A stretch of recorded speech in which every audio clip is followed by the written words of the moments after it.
Сәлем достар, біз бүгін құйрық майды әдемілеп, жақсылап тұздауды бірге үйренетін боламыз.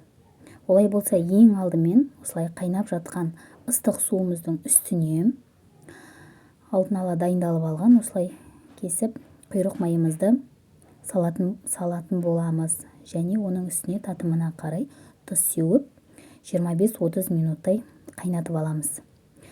Нәтижесінде дайын болған осындай құйрық майымызды тұз, паприка, қара бұрыш, қызыл бұрыштарды пайдаланып, осылай біркелкі етіп үстіне жағып шығатын боламыз.